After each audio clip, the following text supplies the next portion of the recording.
no Jornal Integração, os comentários de Dr. Bastos, o homem das claras ideias. Boa tarde, Rude Cascais, boa tarde, Marden Lopes, boa tarde, Rafael Oliveira, boa tarde, ouvintes, internauta, o som tá bem? Pronto, aqui tá ótimo. Ok, tá ouvindo bem? Ok. Boa tarde, ouvintes internautas, boa tarde, telespectador da TV Baiweb Atitude. Doutor Bastos, final de semana de movimentação na Unimed Ceará, né, com entregas de equipamentos. Com certeza, Rude, com certeza. Começou domingo nós tivemos na Praça das Flores, ali em frente ao Hospital Militar, na Desembargador Moreira, fazendo a entrega juntamente com o empresário Beto Studart, né, que é o da BSPAR, que fez a adoção daquela praça. Aquela praça, ela estava toda ela sendo reformada, pois né? Ali foi entregue feito, totalmente ou parcial? Totalmente. Faltam alguns detalhes, inclusive o Beto falou lá, Beto Studart, né? E ele fez a adoção da praça, deve ter feito um investimento superior a 1,5 milhão, mas ficou, aliás, uma das praças mais bonitas hoje. Ela já era assim numa área muito bacana, ela né? é uma área nobre, muito bem, é um parque, né? Um parque ecológico, e ele conseguiu fazer vários equipamentos, tem locais para você ficar lá sentado, ouvindo música, vai ter restaurantes, vai ter café, vai ser uma praça super diferente. E a BSPA, né, nos convidou, a Unimed Ceará, para colocar a nossa academia de saúde, né, que é a sexta, né, a quinta, porque a sexta vai ser no Riacho Maceió, ali na Beira-Mar, mas é a quinta já oficial, e um parque, um playground infantil. Então foram os dois equipamentos que a Unimed Ceará colocou lá na Praça das Flores, hoje chamada Praça Doutor Carlos Alberto Studart Gomes, que é exatamente o pai do Beto Studart, que o nome dele é Jorge Alberto Studart Gomes e o pai é Carlos Alberto Studart Gomes. Esses empreendimentos que o senhor falou, que vai ter restaurante e tal, isso vai ser controlado pelo Beto Studart ou isso vai ser através de deve ser terceirizado, alguma coisa assim, né? Mas o poder público não vai ter nenhuma gerência. É uma parceria público-privada, logicamente, sem dúvida nenhuma. Entendi. É uma parceria público-privada, né? Aquela história, quando o poder público reconhece que precisa de apoio, precisa de ajuda, né? O empresariado chega junto e mostra o seu trabalho, o seu serviço e a sua responsabilidade social. Eu me lembro que ali, doutor Bastos, naquela praça, ela também servia como ponto de venda de mudas. Daí o nome, né? Praça das Flores. Exatamente. Nós vamos ter também, inclusive na hora lá, tem o Espaço das Flores.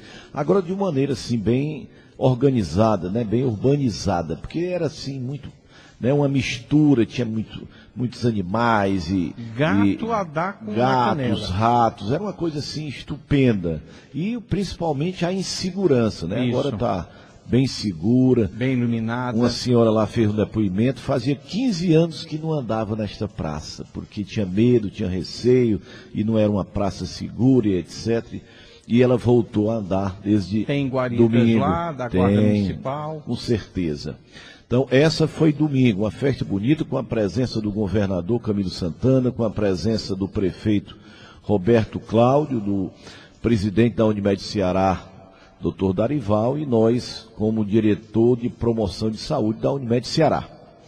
E na segunda-feira, né, eu e o Dr. Darival, o presidente da Unimed Ceará, fomos fazer a entrega de outra academia de saúde, desta feita em Itapipoca, na Praça dos Três Climas.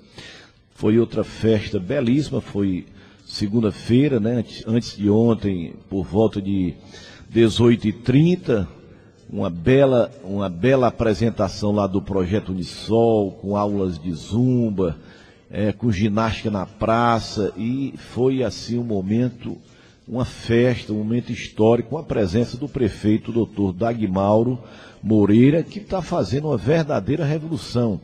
asfaltando a cidade toda, está criando um binário.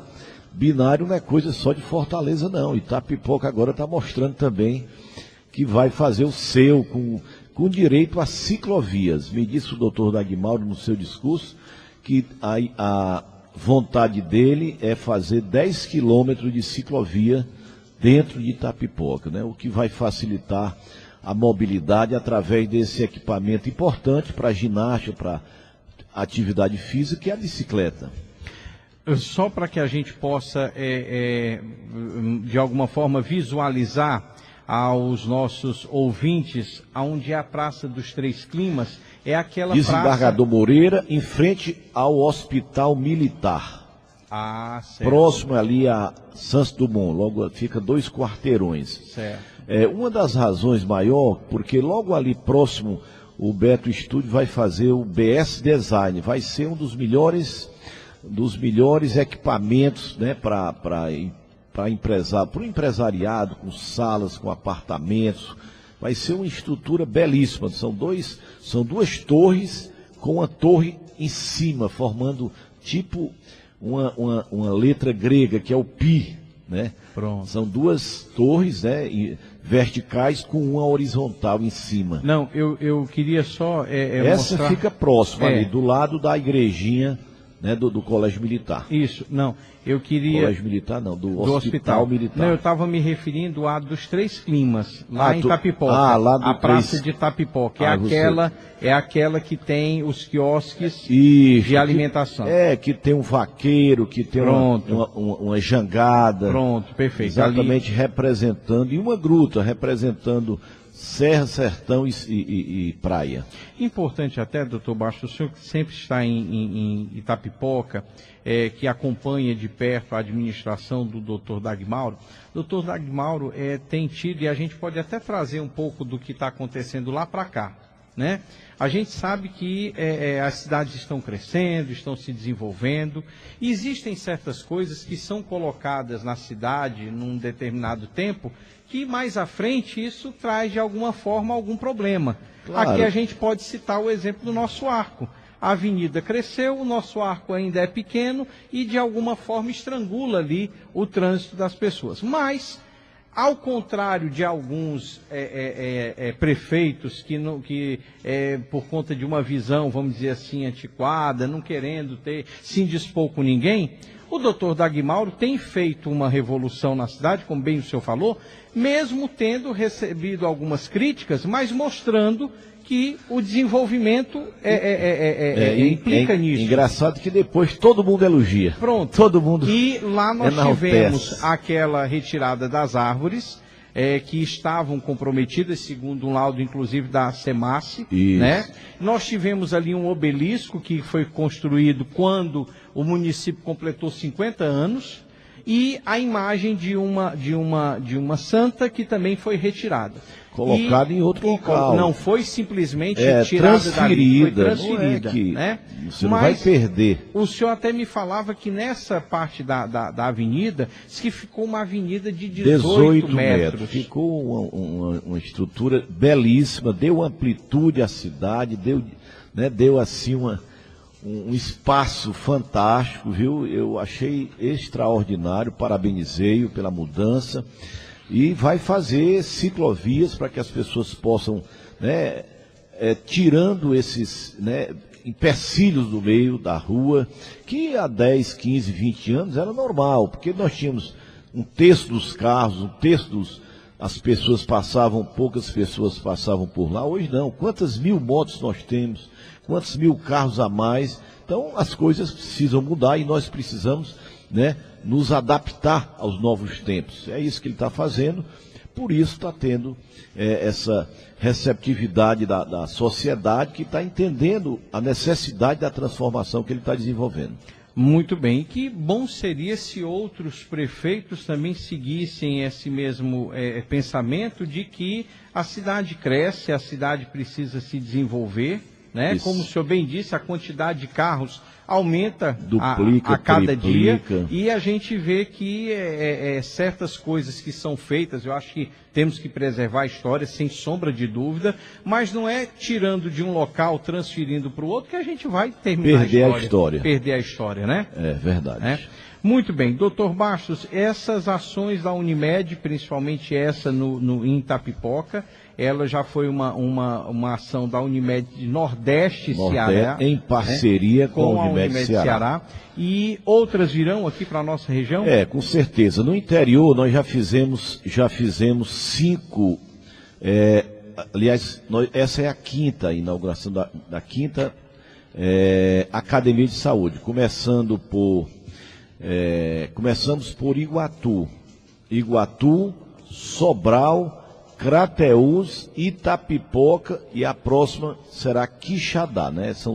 A ideia nossa é fazer em torno de 10. Inicialmente vai ser nas sedes, né, das Unimedes, mas a expectativa é que nós possamos crescer, porque esse é uma espécie de símbolo da Unimed Ceará, que está mostrando a sociedade, que está dando a sua contribuição e mostrando que as pessoas que praticam atividade física são pessoas saudáveis. O sedentarismo é responsável hoje por mais de 50% das doenças evitáveis.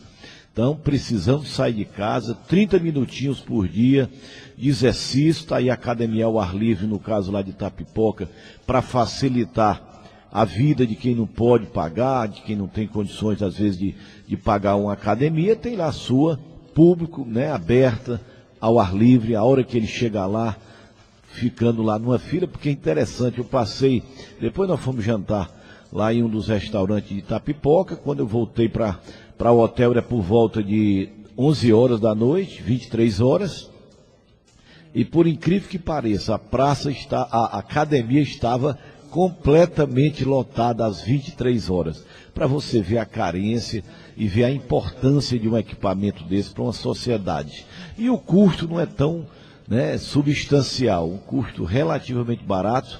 Você cria, e isso é o hábito, a importância é você mudar a cultura das pessoas, fazer mudança de estilos de vida. Às vezes você tem uma vida sedentária, por quê? Porque não é estimulada, porque não tem exemplo, porque não vê. Mas na medida que você começa a ver, começa a entender a importância e a necessidade, todas as pessoas vão começar também a praticar. Aí nós vamos ter com certeza uma sociedade muito mais saudável, mais longeva, durando mais, né? E com saúde, isso é que é importante. Muito bem. Marden Lopes, vamos trazer aí o início das pautas que nós colocamos para a análise do Dr. Bastos. Bom, um assunto tem dominado, né, as discussões políticas no município de Itapajé, que diz respeito à situação financeira da prefeitura. O prefeito, que é o Seiforte, secretário das Falcão, já deram entrevistas. Segundo eles, a dívida da prefeitura de restos a pagar e de também dívidas já acumuladas deste ano já passam de 10 milhões de reais. Isso tem comprometido serviços essenciais. Cito o exemplo da limpeza pública. Os veículos que fazem a coleta dos resíduos, os proprietários desses veículos estão há 3 meses sem receber pelo aluguel dos carros e ameaçam parar essa semana caso não seja pago pelo menos uma parte dessa dívida. Lembrando que os garis, na última segunda-feira, foi feito o pagamento integral dos garis, não há débito com os garis, mas há um débito de 3 meses com os proprietários dos carros. Que pela primeira vez, nós já sabíamos dessa história há muito tempo, não é agora. Pelo menos 2 anos isso vem acontecendo. Pelo menos 2 anos que esse problema de 2, 3 meses de pagamentos, de atraso, inclusive nós já tivemos vários ameaços de paralisação do serviço e tal, e nunca aconteceu dos motoristas virem a público e escolher um representante para falar sobre o assunto. E isso aconteceu na última terça-feira. Ontem nós tivemos um dos motoristas que tomou a iniciativa de falar na Rádio Atitude sobre essa situação. Reclamando, né? Pois não, falta de pagamento.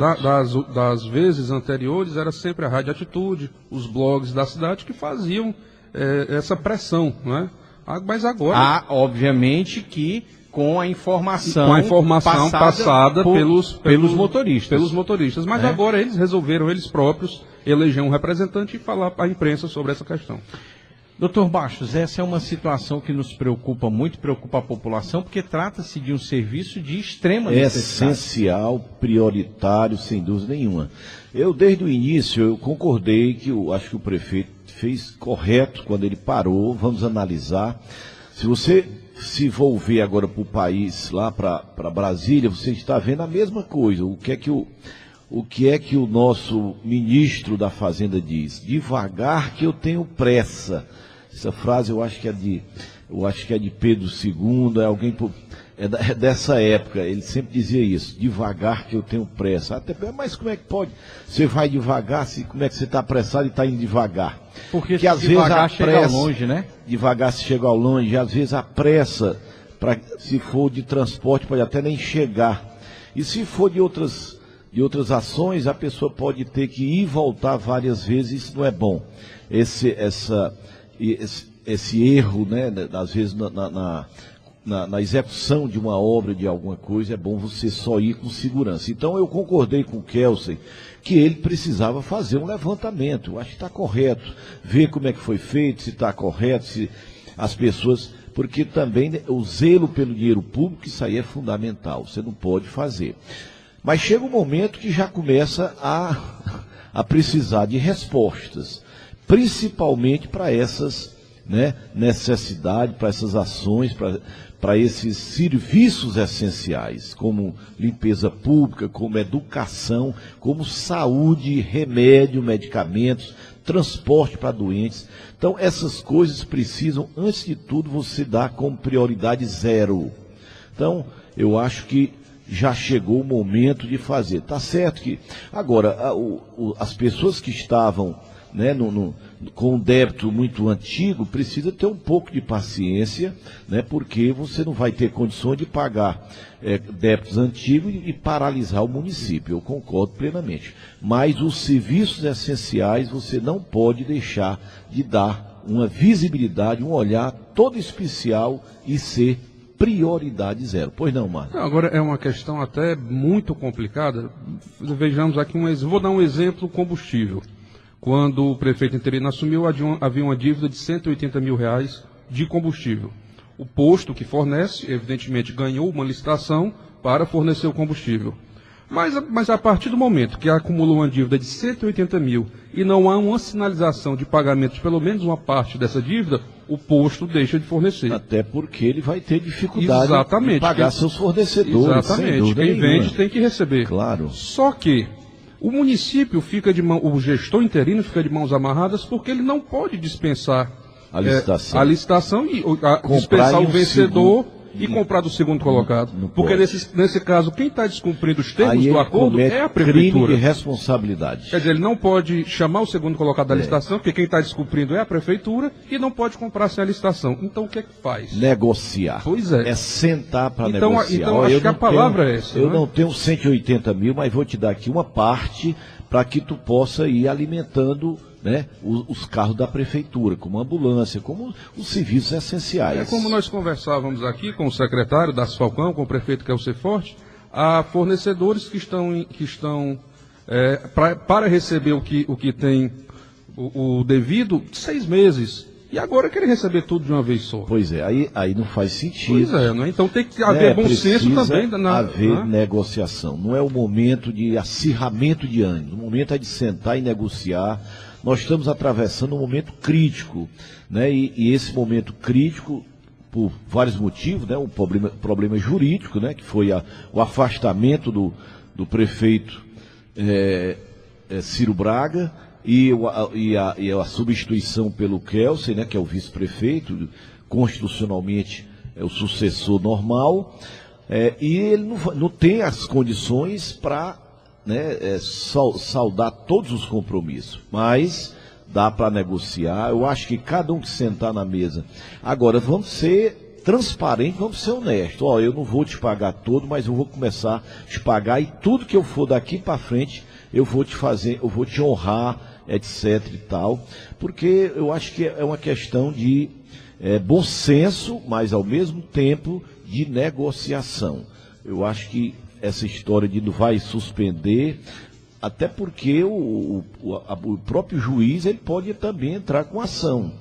Por quê? Porque são serviços essenciais e quando existe risco de vida, aí não tem o que discutir não. Bom, e no caso do obrigatório. E no caso do combustível foi um exemplo que eu citei. Não estou aqui dizendo que o posto deixou de fornecer, até porque eu não sei disso. A dívida de fato existe, de 180 mil. Mas já não é mais esse valor, já foi abatido, já foi dado um exemplo bem sucedido de negociação. Pronto, né? Pois é, então nesse caso aí já está resolvido. Então os demais é só sentar, né? Agora, logicamente, é bom a gente fazer um cronograma de pagamento para que as pessoas tenham, pelo menos,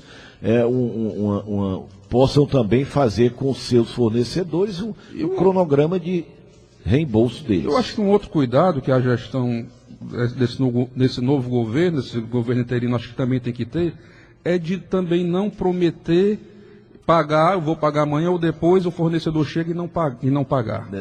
Já é uma frustração grande porque está com tantos meses atrasados. É a honestidade. Aí você chega, hoje não deu. Aí o sujeito já sai ainda mais frustrado. Agora eu vou fazer agora a defesa do outro lado. Tu vai esperar, são de 10 em 10 dias, vem o FPM. Tu está esperando um valor X. Aí a arrecadação do Brasil cai e cai também a arrecadação. Como é que tu vai fazer essa conta? Tu fez uma previsão achando que vinha, digamos, 1.200.000. Aí quando vai chegar lá no banco, não, só veio 800 mil reais. 400 mil reais a menos. Como é que você fecha essa conta? Você tem que ver esses dois lados. Você não pode fazer uma promessa, até porque você não tem uma certeza, você tem uma previsão. A previsão era 1.200.000, mas a arrecadação do país está caindo, e caindo muito.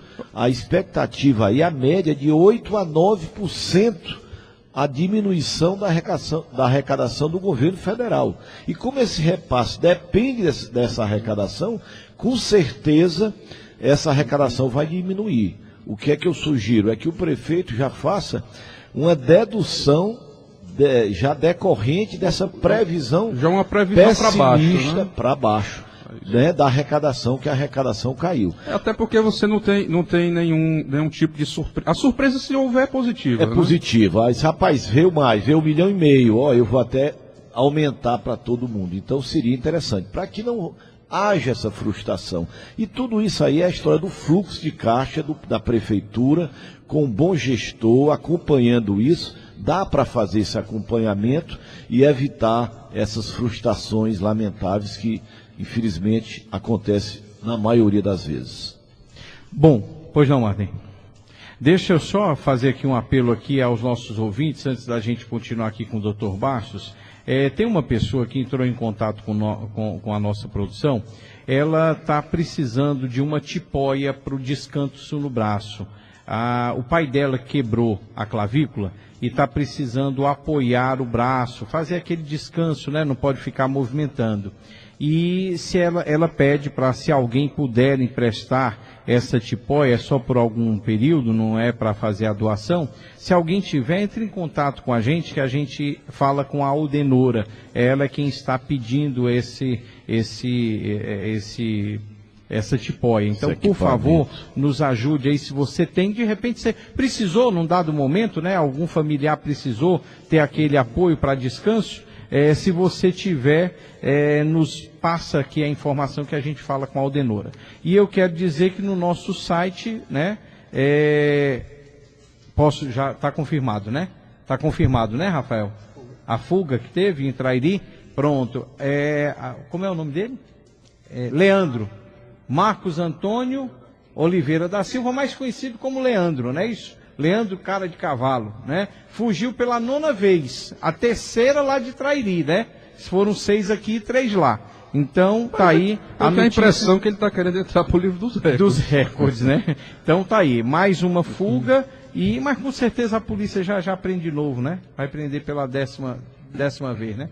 Bom, doutor Bastos, ainda continuando sobre essa situação de Itapajé. Nós tivemos, Marden tem aí a informação de que o Ministério Público tem emitido algumas orientações ao prefeito em exercício, para que algumas situações não aconteçam e que não seja por conta dessas situações que podem ser ocasionadas, prejudicado principalmente o pagamento do servidor público. Que orientações são essas, Marley? Bom, a primeira orientação da promotora, a doutora Valesca Catunda Bastos, diz respeito a nepotismo. Ela orienta ao novo prefeito interino, que se abstenha de fazer a contratação de parentes em até 3º grau. Inclusive, no documento enviado à Prefeitura, que está no site, a notícia no site do Ministério Público, ela orientava, inclusive, o novo prefeito a exonerar uma servidora contratada que tinha parentesco com o antigo secretário de Infraestrutura. Mas como o prefeito, logo que entrou, exonerou todos os secretários, essa medida perdeu validade. Mas a orientação de que se abstenha de fazer a contratação de qualquer parente até 3º grau, ela continua valendo. E a outra determinação da promotora diz respeito às demandas da Guarda Municipal. Os guardas municipais viram aí na mudança de governo a possibilidade de ter os seus pleitos atendidos e foram até a promotoria. A promotora compreendeu que os guardas municipais não podem trabalhar da forma como estão, 7 guardas à rua. No município com mais de 50 mil habitantes, você ter 7 guardas municipais é um número absolutamente insuficiente. Reclamam também de questões salariais, planos de cargos e carreiras, reivindicam que o comando da guarda seja dos quadros da Guarda Municipal, enfim, uma série de reivindicações. E a promotora deu um prazo até o dia 19, amanhã, para que a Prefeitura se posicione acerca dessas questões levadas pela Guarda Municipal. Muito bem, foram essas aí, né, as duas orientações que foram emitidas já nesse período me parece do prefeito que interino. Junto com essa do nepotismo, me parece que tem uma segunda, não tem? Sim, que trata em relação, mas essa já tinha sido também emitida para o ex-prefeito, de que o município não pode pagar menos de um salário mínimo para qualquer um dos servidores, não importando qual seja a carga horária. De 20 horas, porque havia um costume de se pagar meio salário mínimo para o servidor que trabalhava 20 horas. 4 horas por dia. 4 horas por dia. Mas a justiça já há entendimento que, mesmo, não importa qual seja a carga horária, salário, remuneração menor do que um salário mínimo, não está dizendo, pode. O salário mínimo é o menor salário. Orienta-se que aumente a carga horária do servidor, mas não pode diminuir o salário. A situação é complexa, né, para o prefeito. Eu estava aqui, vocês falando aqui, eu analisando. O prefeito está 45 dias, ou um pouco mais de 47 dias. 45 dias completando o último 47 domingo, dias, vamos chamar assim, 48 hoje. Ele entrou exatamente por conta do afastamento por 90 dias do prefeito. Olha, então, ele ainda existe, até o Temer, mesmo com 180 dias, o dobro do tempo, ele não tem ainda a coragem de dizer que eu sou o presidente, eu estou aqui interino, dependendo da decisão do Senado. Então, fica assim complexo para o próprio Kelci tomar assim, várias iniciativas, sabendo que a situação dele ainda não está definitivamente resolvida. Né? São 90 dias, né? E ninguém sabe qual é a decisão final, ou vocês já têm alguma ideia? Não foi decidido pelo Tribunal de Justiça, ainda é uma cabe incógnita. recurso. Quando terminar os 90 dias, qual seria a decisão? Então, eu acho que o Kelci, até numa questão, ele é o estilo dele, né? Ele deve estar também nesse compasso de espera, aguardando aí alguma decisão. Eu vou continuar, não vou? Como é que vai ser? 90 dias termina o prazo, ele reassume, como é que fica? Então, é importante também para ele, eu estou aqui fazendo, eu acho que se eu estivesse no lugar dele, eu também estaria com essas angústias e com essas preocupações. Eu estou me colocando aqui no lugar dele, eu não sei qual é o pensamento dele, mas se eu estivesse no lugar dele, eu também ficaria receoso em tomar decisões, né?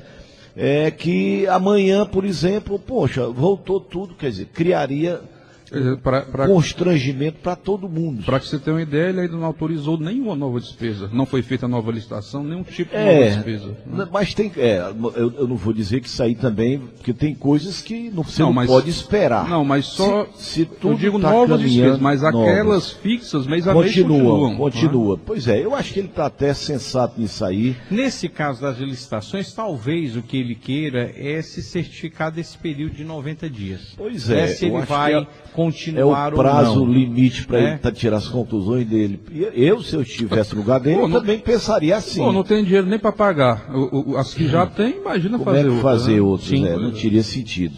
Sim. Então, eu acho que é por isso que ele não tem, assim, criado uma expectativa maior, não tem se empolgado mais.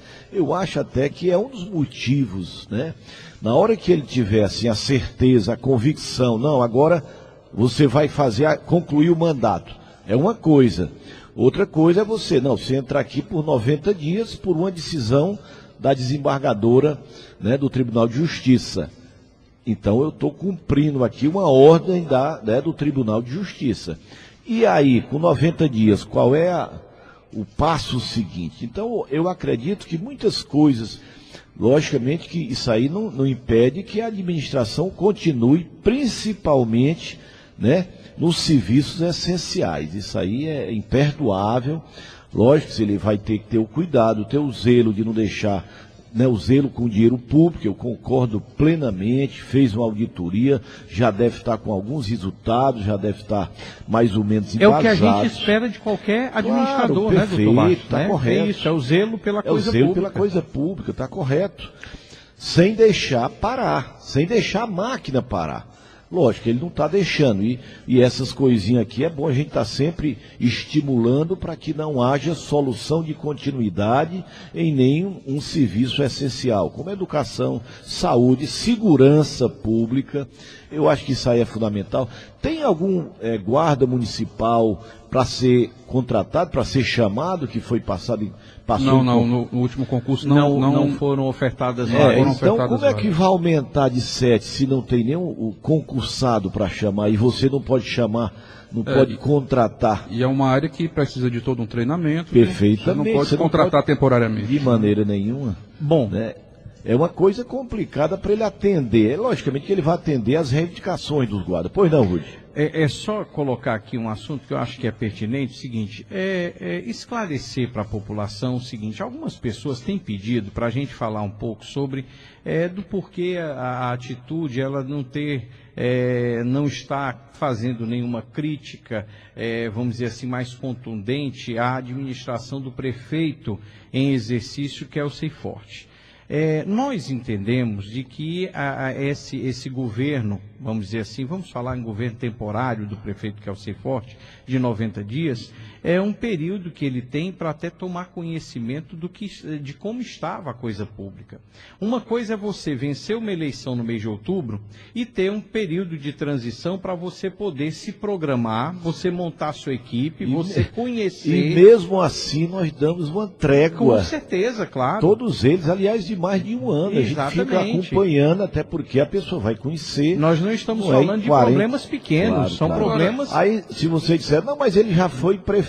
Bom, ele tem a experiência, mas ele está pegando uma administração praticamente faltando 7 meses, 6 meses para concluir. Eu vou até, se o senhor me permite, colocar o seguinte: ex-prefeitos que foram prefeitos há mais de 8 anos, com certeza estão vendo um outro Brasil, com certeza estão vivenciando um outro momento, porque naquela época que ele foi prefeito, era possível fazer certas coisas, usar de certos expedientes, que hoje não é mais possível.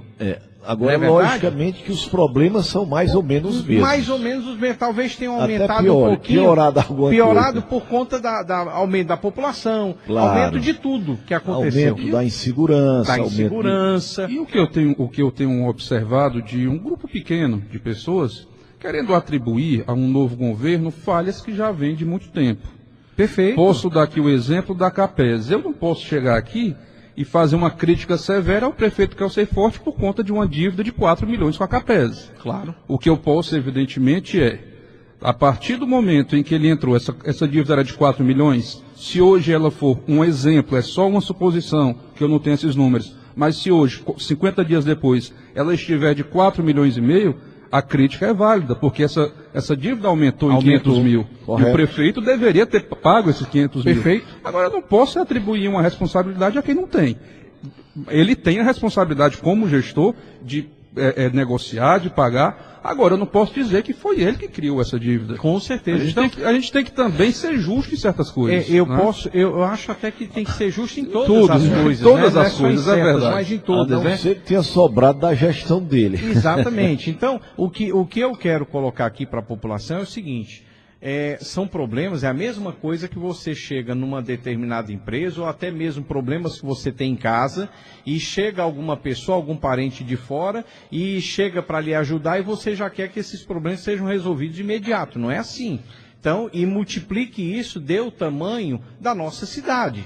Então, é uma situação complicada e que precisa ser dado um tempo para que tudo isso seja resolvido. Mas, como bem disse o Marden, caso esses problemas que já aconteceram, já estavam acontecendo, não é só no ano de 2016, já teve em 2015, 2014, como a gente citou aqui o caso dos transportes escolares, no caso dos transportes de lixo. Então, quer dizer, a gente sabe que isso é recorrente. Então, a partir do momento que agora, nesse período de 90 dias em que o prefeito em exercício vai estar, esse período está mais ou menos que garantido, porque a Procap pode até reduzir essa decisão se chegar ao final do seu inquérito. É até 90 dias. É até 90 dias, podendo ser prorrogado ou não. Então, assim, durante esse período, caso esses problemas aumentem, né, aí sim a gente tem como chegar e dizer. Agora, enquanto isso não acontece, nós não temos como culpar o prefeito. Eu lembro bem de uma entrevista do ex-prefeito, do ex-presidente Lula, isso no primeiro mandato, se não me engano, no primeiro ano do primeiro mandato. E ele fazia uma comparação da situação do Brasil, que eu acho que não era tão calamitosa como ele pintava, mas ele dizia que a situação do Brasil era como um trabalhador que ficava desempregado por um período de 6 meses, por exemplo. Aí ele conseguia um novo emprego e ele estava devendo 6 meses de água, 6 meses de luz, 6 meses de aluguel, 6 meses no mercado. E de uma hora para outra, quando ele recebe o primeiro salário, vem todo mundo cobrar e querendo que a dívida seja paga integralmente. Na mesma hora. Isso não é possível. Não é possível. Então, é uma comparação que pode ser feita também com as dívidas que hoje o município tem. Justa. Então, eu só queria fazer essa colocação e dizer o seguinte. Na última semana, nós tivemos uma entrevista com o prefeito Kelsey Forte, principalmente na quinta-feira. O programa foi todo falando sobre essa situação. Importante que a gente colocou, todos os assuntos foram dissecados. Desde saúde, infraestrutura, tudo foi falado. Muito bem. E na sexta-feira, né, Marden, foi um restinho de áudios que ficaram faltando. 4 assuntos. Pronto. Então, foram colocados. Quero dizer aos nossos ouvintes que a assessoria do prefeito afastado Ciro Braga me procurou na semana passada e nos pediu cópia desse programa. E ficou de trazer, levar essa gravação ao prefeito afastado Ciro Braga, para que ele pudesse ouvir tudo que foi falado e responder, caso ele veja que algum assunto precisa ser respondido. O espaço, como sempre, está aberto. Queremos também ouvir a palavra do ex-prefeito, do prefeito afastado Ciro Braga, para que ele possa pontuar também, se ele achar necessário, cada um dos assuntos, o porquê de ter ficado essa dívida, se é que ficou, né? Para a gente poder trazer aqui claridade a todos os fatos, né? Trazer aqui os fatos das duas pessoas, dos dois lados que estão aí à frente, ou estiveram à frente do município de Itapajé. Então, estou colocando isso porque o espaço está aberto para que ele venha e possa se pronunciar sobre esses assuntos. Marden. Bom, só retomando rapidamente o assunto da limpeza pública, a atual gestão considera que o valor pago, doutor Bastos, mensalmente pela coleta do lixo não corresponde com a realidade. Hoje paga-se R$180 mil por mês e a atual gestão acha que esse valor pode ser diminuído em até 30 mil, que seria uma economia muito significativa. O prefeito e o secretário, Kelsey Forte das Falcão, devem ter uma conversa com o proprietário da empresa, a Terceiro Vento, para negociar a possibilidade de reduzir esses valores. A redução de despesas, depois já no curso da auditoria, também tem acontecido no transporte escolar. As rotas do transporte escolar foram aferidas, houve aí discordâncias do que estava no papel e o que de fato era rodado, né, a quilometragem rodada diariamente, e tem se feito uma economia, já no primeiro mês, foi feita uma economia de aproximadamente R$50 mil, que também é uma economia importante. Sem dúvida, você multiplica isso por 12, dá R$600 mil por ano. Então, tudo que for... Né, e hoje, aliás, desculpa, R$68 mil. Então, 70 aí vai para quase 800, 840 mil se fosse 70. Então, é próximo de R$800 mil por ano, que é um valor significativo, dá para você investir, dá para fazer aí até obras importantes para o município. Então, esse trabalho do prefeito é extremamente importante. O momento em que foi feito isso foi em outro, talvez em outra época, em outro... O país ainda estava vivendo uma euforia, né, da época anterior, que agora a realidade mudou, né? Com certeza isso também é fundamental, porque ou você reduz custos ou você não mantém. Eu estou vendo aí pessoas que estão, né, com aluguéis, tudo negociando. Quando a coisa está complicada, eles negociam e dá tudo certo. No final... essa negociação sendo feita de maneira transparente, aberta, só quem tem a lucrar exatamente o povo. Isso aí é fundamental. Bom, Marden, antes de você trazer mais assuntos, vamos a algumas participações de ouvintes. Tem um ouvinte aqui, sabe que dia de quarta-feira as participações dos nossos ouvintes são, né, são assim, mais especiais. Tem um ouvinte dizendo o seguinte, que na época do Kelsey, quando prefeito, ele não concordou com a administração, não achou que o Kelsey foi um bom administrador para Itapajé. Já com o Ciro, ele gostou da administração do Ciro, acha que o Ciro fez várias coisas pelo povo. Está aqui o ouvinte que nos mandou aqui a sua opinião. Tem um outro ouvinte perguntando o seguinte, se, baseado na entrevista que o prefeito Kelsey Forte deu, se com tantas coisas que aconteceram de formas erradas e levaram o município a essa situação de dívida, de endividamento, se a Câmara de Vereadores não poderia já pedir o impeachment do prefeito Ciro Braga. A participação do ouvinte. Tem um outro ouvinte perguntando, aliás, ele faz uma pergunta, mas eu acho que em tom de um apelo.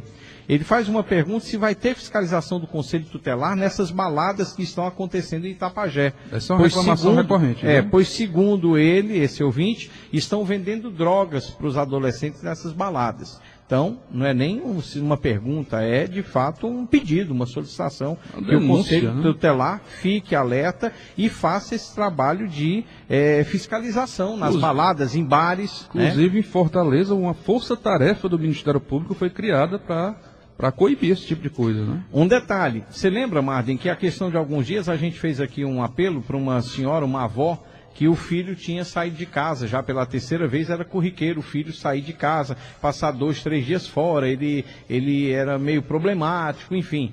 E a polícia encontrou ele no dia seguinte, aliás, na mesma tarde, e sabe onde ele estava? Num bar, na zona rural de Itapajé, bebendo quando a polícia chegou. De menor. De menor. Então, quer dizer, jovem de 13 anos... Então, quer dizer, atenção. Eu tenho um alvará de funcionamento cassado sumariamente. Pois é, entendeu? Então, às vezes você, no intuito de ganhar um dinheiro vendendo uma bebida, você está atendendo uma criança menor de idade e está cometendo um crime, tá certo? Então, muito bem. Eu tenho aqui um aviso, amanhã, Marden, começa o curso introdutório dos agentes comunitários de saúde. Outra reivindicação aí da categoria, não é, que isso já deveria ter tido esse curso, mas por conta do afastamento do prefeito Ciro Braga, houve aí um atraso significativo. Então, pessoal, o grupo que está aí, né, à frente dessa solicitação e que conseguiu aí, através de uma pressão forte, conseguiu a realização desse curso, está lembrando que amanhã começa o curso vai acontecer ali sobre a loja da Itamotos, a Honda, tá certo? Em cima ali da loja da Honda, vai acontecer o curso a partir das 8 horas da manhã. Lembrando o seguinte, pessoal do grupo está pedindo para que todos cheguem cedo, por volta de 7, 7h30, e que tragam RG, CPF e comprovante de residência, porque são documentos obrigatórios para que no ato da primeira aula você possa assistir, possa ser, vamos dizer assim, matriculado efetivamente. E diplomado no final. E mais importante ainda, o curso introdutório é mais uma etapa do concurso. E, portanto, ele é eliminatório. Quem faltar, perde a vaga. Então, não pode ter falta. Importantíssimo. Muito bem. Meu amigo Toinho Loureto, está dizendo o seguinte, para avisar que, através do Facebook, o player da nossa TV Atitude by Web já está disponível na linha do tempo. Acho que é aqui do Rude Cascais, acredito que é, e também no Face da Atitude FM, tá? Então lá você pode, através do Facebook, acessar a TV Atitude by Web, ok? Muito bem, Marden. Bom, eu tenho aqui a participação do nosso amigo Menezes, o Geilson Carlos Menezes, diz que é cadeira cativa do Jornal Integração e pede um alô do Dr. Bastos. Um alô. Um abraço aí pro meu amigo Menezes. Menezes não perde jeito. E o importante é onde ele estiver. Se ele estiver lá em Pentecoste, ele está ligado com o celular aqui no ouvido e ligado direto no Jornal Integração. Obrigado, Menezes, pela sua audiência. Bom, Marden, mais algum assunto local? Sim, vamos trazer pelo menos algumas notícias boas, né? Já que falamos de tantos problemas. Coisas boas também acontecem em Itapajé. Vamos lá. Uma delas é que desde o dia 12 desse mês, o BNB começou a funcionar com todos os serviços, abertura de conta, depósito, saque, enfim. Todos os serviços que as demais agências fazem, o BNB também já está fazendo, também captação de clientes. Ainda não houve a inauguração oficial, mas o banco já funciona de fato em sua plenitude. Que notícia boa, né? Graças a Deus, parabenizar aí a equipe, né? O Aires e toda a sua equipe, que fizeram aí um acompanhamento muito perfeito. E agora estamos aí fazendo, né, o início desse sonho de um grande filho de Itapajé, que é o nosso deputado Danilo Forte. Ele deu a entrevista com você, Rude? Hoje ele iniciou essa entrevista, Dr. Bastos, mas a ligação caiu e ele deve retomar essa gravação hoje à tarde o Clésio Marques. Ele estava querendo trazer ou o presidente do BNB ou o superintendente, ou os dois. A expectativa era fazer uma visita oficial, mesmo que não seja, né, uma inauguração formal, mas ele quer que o presidente venha, o superintendente, o João Robério, para que ele possa aqui participar e ver o Itapajé fazendo, né, essa comemoração de mais uma estrutura bancária de desenvolvimento aqui no nosso município. Hoje nós temos Banco do Nordeste, Caixa Econômica, Banco do Brasil e Bradesco. Nós são 4 instituições creditícias que, com certeza, nesse momento crítico, né, que o país atravessa, que o Estado, o município atravessa, é de uma importância capital, né, até porque esses órgãos de desenvolvimento, eles têm financiamento a médio, a longo prazo, o que facilita, né, a reorganização, a reestruturação das nossas empresas e, com certeza, atravessarmos esse hiato que está tendo agora de dificuldade, porque passa todo o Brasil, toda a economia brasileira.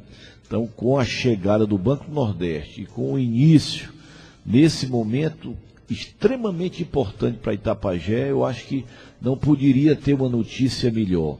O deputado deve estar regozijando também, porque é um desejo dele, e vinha lutando, vinha exatamente envidando todos os esforços para que tivéssemos o mais rapidamente possível obter a participação desse banco importante, banco nacional, né, que é o Banco do Nordeste, um banco de desenvolvimento, ajudando aqui as empresas, os setores da indústria, da agricultura, do comércio, né, do serviço, a superar as dificuldades que o Brasil, o Ceará e o Itapajé atravessam no momento. Doutor Bastos, nós temos aí alguma indicação de quem pode vir a ser o novo superintendente do BNB no estado do Ceará, aliás, aqui no BNB, porque com a mudança de governo deve ser alterado, né? Não, eu acho que vai continuar. Continua? Até porque quem foi que indicou, quem é o indicado, quem é o indicador do presidente? Foi o Eunício, né? Eunício Oliveira, Não, que é o foi Marco Holanda. Que tirou a equipe do Guimarães, né?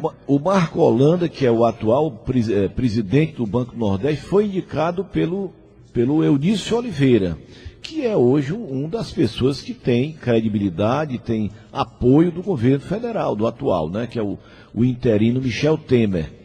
Então, eu acho que não muda. A minha ideia não muda. E se for pela competência, se for pelo trabalho, se for pela dedicação, aí que não muda mesmo. Porque o João Robério, o superintendente, esse é um pau para toda obra. Pense numa pessoa dedicada, que ele praticamente vive para o Banco do Nordeste.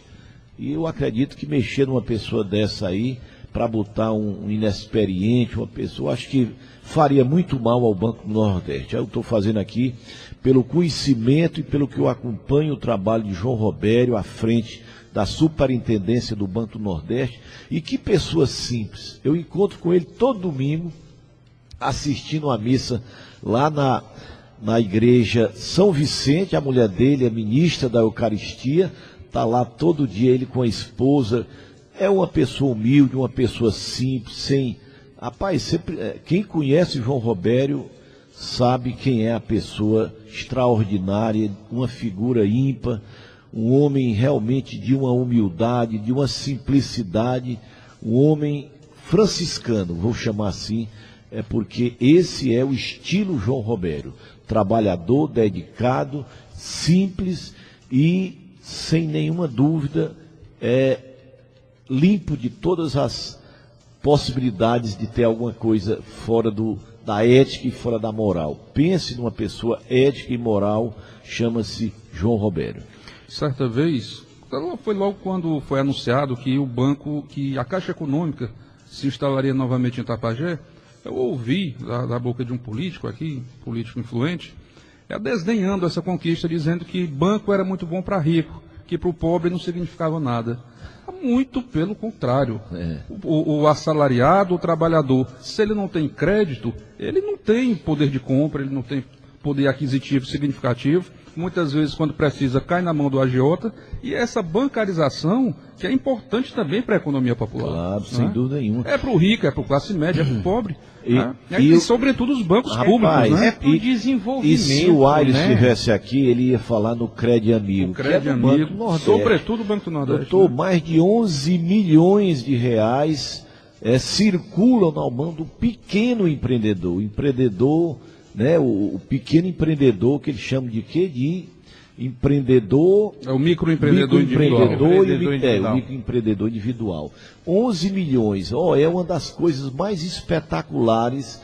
Pessoas pobres, humildes, mantendo a sua família, tendo condições de ter uma vida bem saudável e uma vida bacana, só com esses recursos do Banco do Nordeste, do Banco do Brasil, da Caixa Econômica, do Bradesco. Então, longe de ser só para os ricos. Isso é uma rede, é uma capilaridade. Ela leva aos menores, e é onde está a fortaleza do banco, é exatamente nisso. E quando você tem acesso ao crédito, você pode ter um planejamento financeiro para adquirir bens duráveis. Sem dúvida. E a história do consignado, você consegue um preço lá embaixo. Então, foi uma maneira realmente de tirar os agiotas e colocar, né, juros compatíveis, pelo menos mais próximos possíveis da realidade, para não serem explorados. Então, eu acho que o banco tem a sua parcela de contribuição no desenvolvimento do nosso país, do estado e do município. Bom, antes da gente trazer aí o intervalo comercial, eu só quero avisar que no dia 4 de junho tem a tradicional São João em Lagoa do Mato, lá no Croatá. As atrações ficarão por conta de Toca do Vale, Brasas do Sertão e Seu Menino. Então tá aí 4 de junho, tradicional São João em Lagoa do Mato, Croatá. E dizer o seguinte, doutor Bastos, tanto que a gente aqui tentou dar essa notícia aqui já hoje, né, na quarta-feira, Rafael, Marden e eu, mas infelizmente ainda não chegou lá. Nós estávamos tentando, prevendo que hoje nós pudéssemos dizer que o nosso açude Ipuzinho ultrapassaria a barreira dos 60%. E aí? Mas, rapaz, falta uma peinha de nada, né? Está em 59,83%. Mas daqui para tarde o Rafael leva um pouquinho e complementa já começou a chover hoje. Se o cabo aqui todo dia vai dar banho nos cavalos dele, se ele botar o cavalo lá dentro agora, chega no 60%. Chega. Então tá aí, 59,83%. Que vamos chegar aos 60%. É verdade. E é um marco histórico. E lembrando, né, que todo dia está entrando um pouquinho de água, mas também todo dia está saindo, né? Está saindo mais água do que realmente está entrando. Rafael Barbosa, me traga aí o aviso que você tem e logo depois nós vamos ao intervalo comercial. E na sequência, o Dr. Bastos vai responder aqui a um ouvinte nosso que pergunta o seguinte. Ele quer saber, Dr. Bastos, se Henrique Meirelles é a esperança para a economia do país. Daqui a pouquinho o senhor volta falando sobre esse assunto. Esperança, a gente tem muita em Deus, né? Mas vamos aqui para o mundo terreno, para ver o que é que eles estão querendo fazer. Meirelles hoje é uma das autoridades econômicas, as maiores autoridades econômicas do mundo, não é só do Brasil, não. Henrique Meirelles foi presidente do Banco Boston, foi presidente nacional e foi presidente mundial de um dos maiores bancos do mundo. A história da preocupação, porque o país agora está na mão dos banqueiros. Meu amigo, essa visão é uma visão míope. Esse rapaz, além de ser banqueiro, hoje ele foi deputado federal, aliás, o mais votado, né, acho que é em Goiás. Tem uma visão política muito boa, tem um traquejo, né, político-econômico necessário, porque se eu botasse um economista, vocês lembram do Joaquim Levy? A dificuldade que o Joaquim Levy era um excelente banqueiro, um excelente quadro econômico, né, de conhecimento econômico, mas como político era uma vergonha, era uma decepção, né? Então o Meirelles, ele traz a estabilidade. Ele já vem com uma posição definida de resolver o problema do Brasil. Agora, logicamente que ele sozinho não resolve, viu, Rudi? Respondendo aí o nosso ouvinte, o Meirelles resolve o problema do Brasil? Não, sozinho não, ninguém resolve, porque hoje nós estamos vivendo talvez um momento congressual. Nós vamos precisar muito do Congresso, porque tudo hoje passa pelo Congresso, né? Se você não tiver o apoio do Congresso, nós não vamos sair do primeiro ponto. Mas, em termos de conhecimento, com toda certeza, Meirelles tem competência e tem conhecimento suficiente para dar uma guinada no nosso país, né? Nós estamos hoje numa situação de insolvência, ou seja, devendo os cabelos da cabeça. Nós tínhamos aí a expectativa de ficar com déficit. Déficit uma dívida, vamos chamar isso. Déficit é uma dívida. A expectativa era de terminar o ano com a dívida de 96 bilhões. Hoje, depois que começaram a levantar o tapete e tirar o sujo, eles estão falando em 150 bilhões de dólares. Isso sem falar, sabe em quê? Na dívida que o Brasil, nos juros da dívida, que lamentavelmente, em virtude da alta taxa Selic, né, que é a taxa básica de juros do Brasil, que é 14,25, isso chega a cifra astronômica de quase 500 bilhões. Aí tu imagina, 500 bilhões é o que nós estamos pagando de juro por ano. Mais 150 bilhões, nós vamos terminar o ano com a nossa dívida aumentada em 650 bilhões de reais. É pagável? Se houver mudanças, se houver Primeiro, a ideia do Meirelles, parar a hemorragia. Você está com uma pessoa que levou um acidente ou levou uma facada no braço. que é que você vai fazer? Ele chegou aqui sangrando. Se você não parar o sangramento, não fizer um garroteamento no braço, se for no punho ou coisa parecida, a pessoa vai ficar sangrando até morrer. Então, o que é que o Meirelles está pensando em fazer? Primeiro, vamos parar o sangramento. Depois de parar o sangramento, vamos o quê? Começar a tentar aumentar o sangue dele, dando, se for possível, uma transfusão de sangue, que é algumas mudanças que o Brasil precisa ter. Pois não, Marden? E essa transfusão passa também pelo aumento de impostos? Existe essa... Eu, no caso dele, eu deixaria para a última hipótese, porque a nossa carga tributária é extraordinária.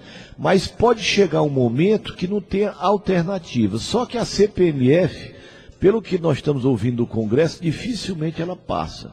Mas pode passar outra, que é uma contribuição, que é a CID, que é a contribuição, né, sobre os combustíveis.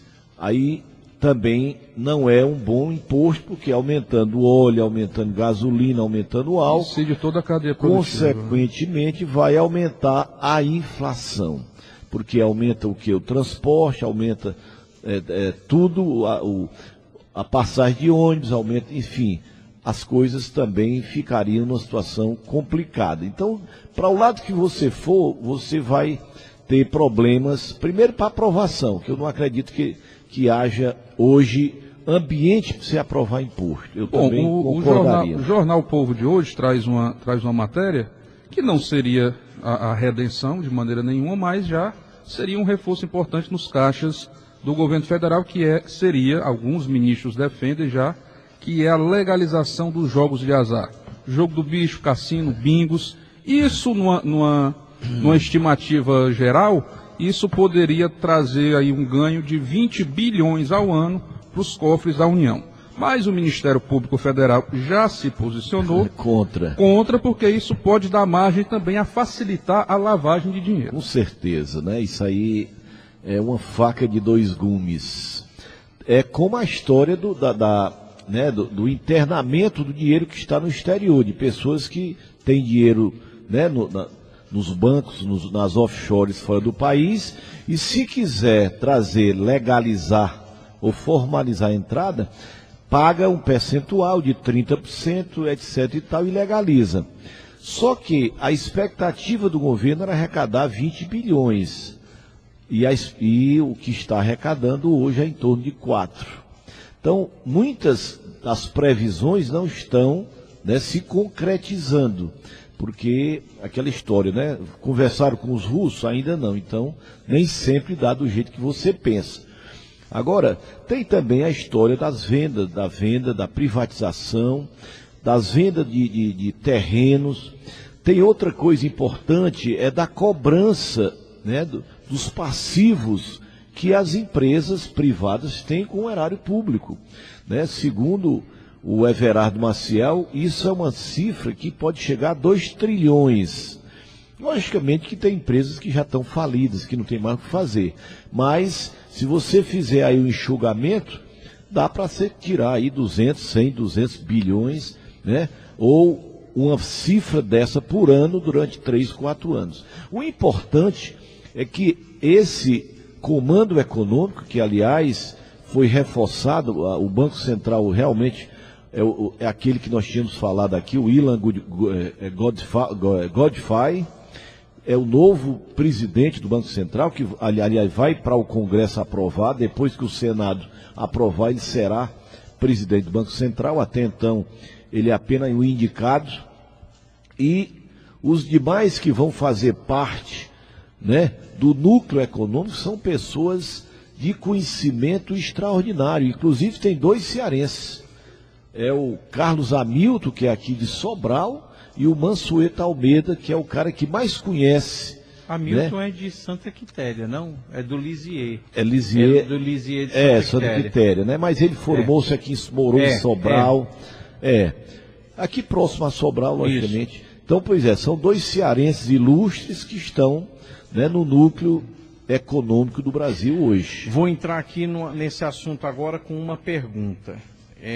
Aliás, 2. A primeira, os empresários já se manifestaram contrários a essa possibilidade de um imposto, mesmo que tido como temporário, né? Que não é. Não acreditam, né? Mais. E o próprio Henrique Meirelles, mesmo sendo muito diplomático, muito habilidoso, ele também foi muito evasivo nessa questão, disse que pode ser, estamos estudando. Aliás, quem viu a entrevista dele no Fantástico Domingo, ele não respondeu nada, né? E nem podia. Ele disse toda pergunta... É aquela história, ele não sabe nem qual é o tamanho do problema. Ele não sabe o tamanho do problema. Como é que eu vou responder? Calma, deixa eu conhecer melhor. Isso. Aí eu achei até assim, de uma certa forma, até precipitado dele em aceitar a entrevista. Pois é, com certeza. Eu achei que não... Mas a sociedade estava esperando pelo menos conhecimento sobre ele. Aí a outra questão é o seguinte: enquanto a gente está vendo na parte, vamos dizer assim, econômica, bons nomes, realmente pessoas técnicas com conhecimento competentes, e tal, a gente está vendo também uma enxurrada de críticas ao presidente Michel Temer por conta desse ministério dele, que muitas vezes foi esperado por um ministério de notáveis, e a composição apareceu assim muito política, muito por conta da situação de se precisar ter o apoio do Legislativo, né? Você precisa do Congresso. Mas assim, o que eu acho que esses críticos estão utilizando são dois pontos, duas vertentes. Primeiro, o fato de que ele se posicionou anteriormente contrário àquela política de dar cargos... De coalizão, vamos chamar de governo de coalizão. Que era o governo do PT. Eu acho que o grande ponto negativo, isso é uma opinião minha, o grande ponto negativo desse ministério é ter dado o Ministério da Educação para Democratas. Um partido que foi contra todas as políticas educacionais bem-sucedidas dos últimos 12 anos. E Mendonça Filho. Está enfrentando uma oposição devastadora, inclusive de setores de dentro do Ministério, que eram contra o governo petista. Mas o principal dele foi ter acabado a cultura, né? O Ministério da Cultura. Esse é a maior... E provavelmente ele vai ter que dar um jeito de botar alguém na cultura. Parece que ele já está pensando botar uma mulher. Está pensando em dar status de ministério para a Secretaria Nacional da Cultura, que aí ficaria a mesma coisa. Ficaria a mesma coisa. Então, eu acho que o grande problema foi esse, foi o fato de ter sido anunciado que seria diferente e que está sendo feita a mesma coisa, né? Está se dando cargos para partidos e esses cargos estão sendo escolhidos políticos. E o outro questionamento, inclusive é um questionamento até da OAB, é de que 7 dos ministros, né, do novo governo Temer estão aí sendo indiciados, sendo alvos de investigação da Lava Jato, outras investigações também, como no caso das Zelotes.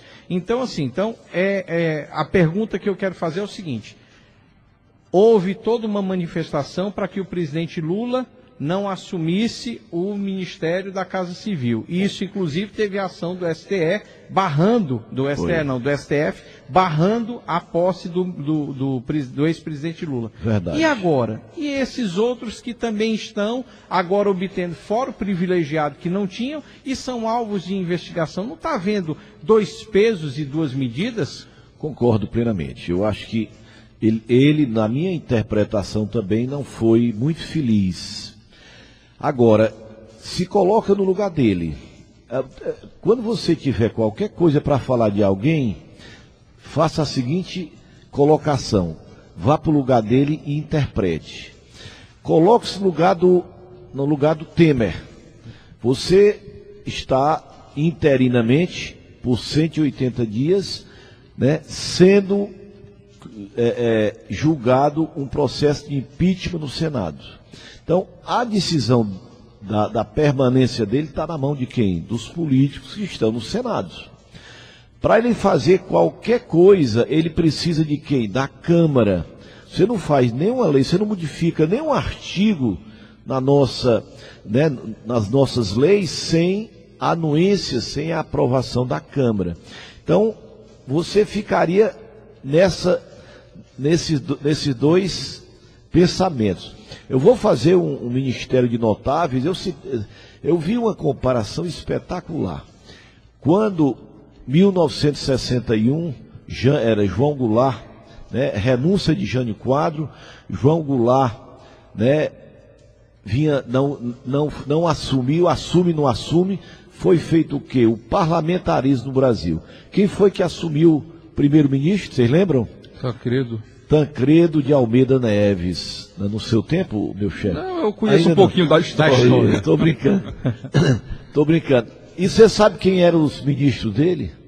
Bom, aí todos... Os ministros dele eram Ulisses Guimarães, eram 4 notáveis que, segundo o repórter que eu estava lendo, ele disse, você juntar todo o ministério do Temer, não caberia, né? Caberia no currículo não caberia no currículo de um deles.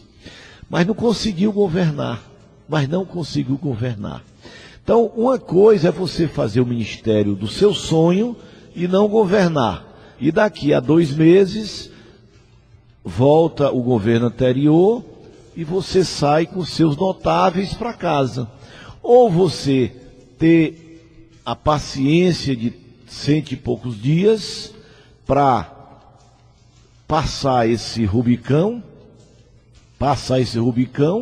e depois você ter, porque todos eles são demissíveis ad nutum, né, pelo presidente. Ele troca na hora que ele quiser, ele afasta na hora que ele quiser, e aí você teria condições. Porque você não tem como não mexer num setor do Brasil, chama-se economia. Os demais é consequência. A educação sem dinheiro, ela fecha. A saúde sem economia funcionar, ela para. A segurança sem dinheiro, ela não vai para canto nenhum. Primeiro ponto, esqueça tudo. Vamos cuidar da economia. Você com dinheiro na mão, você melhora a economia, melhora a saúde, melhora a educação, melhora a segurança, vai investir em estrada, vai gerar emprego, que é isso que nós estamos precisando. Tem 10,8 milhões de pessoas aí desempregadas.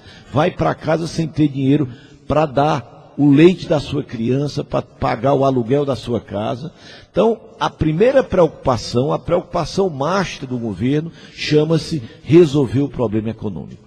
Resolvido esse primeiro, né, e você criar o ânimos, porque você sabe a economia tem 50% emocional.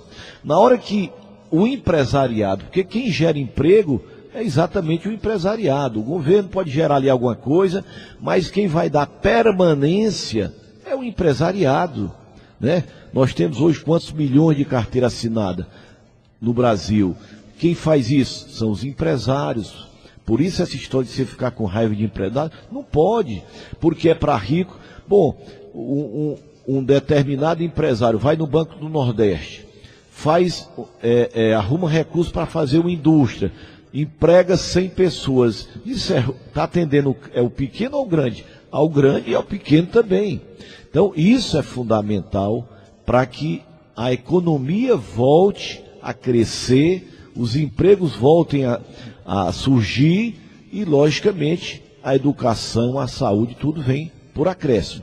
Essa é a minha interpretação. Eu concordo que a economia é, de fato, a engrenagem maior, mas não podia ter feito um meio termo, nem tanto notáveis, nem tanto notórios suspeitos. Sim, mas aí tu não ia ter aprovação na Câmara. Tu sabe como foi que foi feito agora? Juntaram-se 300 deputados do Centrão e fizeram o Temer engolir o líder do governo. Ou vai ser o nosso, ou nós vamos para a oposição.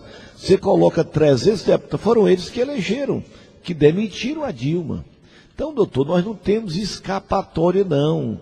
Na hora, a não ser que você faça uma revolução, mude tudo. E aí o Brasil, nas mãos dessa qual é o termo que eu posso usar? Dessa equipe. Pois é, eu queria usar outro, mas mais parecido como o do Ciro usou, mas não sou Ciro Gomes, né? Isso, mas assim... Você não tem foro privilegiado. Não tenho não. Então assim, a minha pergunta é ficar nas mãos dessa turma, dessa turma. Mas eu te pergunto, tem outra alternativa, amigo Rude? Tu vai fazer o quê? Tu vai Eu vou pedir uma começar- renúncia coletiva para Eu vou começar começar tudo de a novo? torcer para que o STF julgue aí Não, o e- impeachment do Do- presidente Michel Sim, mas Temer. a Câmara continua. Sai o Temer e a Câmara continua. Mas em relação- Aí mas em teria relação ao- eleições, né? Mas em relação aos investigados, Vai ter eleição só para presidente. Pois não vai é, ser, não, mas aí entraria uma mas pessoa... a Câmara continuaria a Não, mesma. continuaria a Se mesma. Mas em botasse relação- quem você quisesse na presidência, a Câmara é a mesma. Pois não. não muda pelo voto. E vai demorar Só ainda muda algumas pelo gerações. voto, só muda pelo voto. Certo, Mas em- vai demorar. Há uma interpretação de alguns juristas, inclusive o presidente da OAB ele comunga dessa visão, de que o STF na ausência da legislatura ser feita pelos deputados, das leis, da legislação ser feita pelos deputados, o STF já poderia legislar por ausência de Legalidade, Não, de credibilidade. Pela inoperância. pela inoperância, a palavra é essa. Muito obrigado, Ruth. Pela inoperância da Câmara, o STF já poderia ter legislado no seguinte aspecto. E ele legislou várias vezes. E essa poderia ser mais uma, no seguinte aspecto. Passar a disciplinar o foro privilegiado. Terá foro privilegiado o político que, em certas condições, ocupando certos cargos, como de ministro, por exemplo, ele é acusado, enquanto ministro ele foi acusado. Mas se foi acusado anteriormente não a assume nomeação. como ministro, porque ele não teria as condições mínimas para assumir o cargo. Isso já Estaria já sob suspeita. e já estaria sob suspeita e não poderia assumir.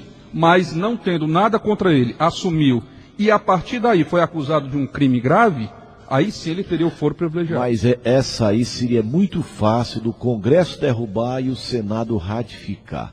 Nós não vamos esquecer que nós somos um país bicameral, presidencialista, Mas eu acho que de independência dos três poderes. Mas o senhor não Nós acha... estamos tendo assim, certas atitudes do Supremo que eu acho que foram necessárias, mas também não vamos extrapolar, Mas não. aí eu- Mas o Porque senhor não acha sim. que nesse caso Não, o STF tomando uma posição sei, dessa... Não, só Você completando rapidamente. acha que o Congresso iria ratificar? A opinião pública não Era isso que eu ia dizer. seria algo Motivador. para que essa condição valesse? Um reforço para isso. Isso, logicamente, que seria interessante. Seria, logicamente, louvável da própria sociedade começar. Aí nós vamos mudar o nosso modelo, né? Vai ser, em vez de ser representativo, vai ser democracia direta, que eu não sei até que ponto isso funciona. Isso não funciona em toda a sua plenitude, não. Mas eu acho importante que, de repente, se tentar uma lei popular, né, chamada uma lei popular, não seria pelo Supremo, mas sim uma lei popular, pegando aí 2 milhões ou 3 milhões de assinaturas e mandando para o Congresso para ver até a própria reação do Congresso. Eu acho que essa seria uma via muito mais democrática, vamos chamar assim, porque se vier imposta pelo Supremo, poderá ser transformada ou mudada ou alterada pelo próprio Congresso. Eu acho que o que vai mudar realmente é a sociedade brasileira. Eu acho que se ela não tiver ainda a condição de mudar no voto, ela vai mudar na manifestação, na reprimenda aí de algumas ações que estão acontecendo. Por exemplo, o Cunha está conseguindo colocar pessoas dentro do governo, algumas posições estratégicas. E o cara foi afastado. Esse líder aí foi, entendeu? Foi uma articulação dele, o André Moura, exatamente. do PSC de Sergipe. Então, assim, eu acho que a população, acho que vai ser uma das coisas que o Temer vai enfrentar, que eu acho que a população, algumas coisas, eu acho que a população vai para as ruas para tentar modificar isso. E se é verdade que os políticos em Brasília estão atentos a esse posicionamento nas ruas, eu acho que certas atitudes aí vão ter que ser coibidas. A gente tem visto que o governo do Michel Temer não tem uma semana, né? Ele assumiu quinta-feira, não foi assim? Não. Quinta-feira, dia 12. Foi dia 12. Hoje é dia 18, não tem uma 6 semana. dias. Então, se você parar um pouquinho para ver o que aconteceu nesses 6 dias, primeiro, a mancada histórica de não ter colocado uma mulher no ministério. Por mais que se coloque, não, os partidos indicaram homens, as indicações, mas pera lá, né? A resposta dele, que as duas pessoas que ele convidou-as não aceitaram, né? A Ana Amélia e a Ellen Grace. Ele tinha convidado a Ellen Grace para assumir o Ministério da Justiça. Foi a ex-presidente do Supremo Tribunal. Ela não aceitou. E a outra foi a Ana Amélia, do PP, e o PP não quis indicar. Disse, rapaz, escolha, segundo os assessores dele, né, tentaram justificar. Mas é lógico, não é possível que não tivesse mais algum. Agora, ele agora botou a mulher do banco, do maior banco do Brasil, né, do BNDES, é uma parenta nossa, né? Você sabe, a Maria Silvia Bastos, é a nossa presidente do banco, no lugar do Luciano Coutinho. Pronto. Já foi. Então ele enfrentou algumas coisas agora no início, assim, que deixaram ele meio que numa turbulência. O fato da ação da OAB, né, contra os 7 ministros dele, né?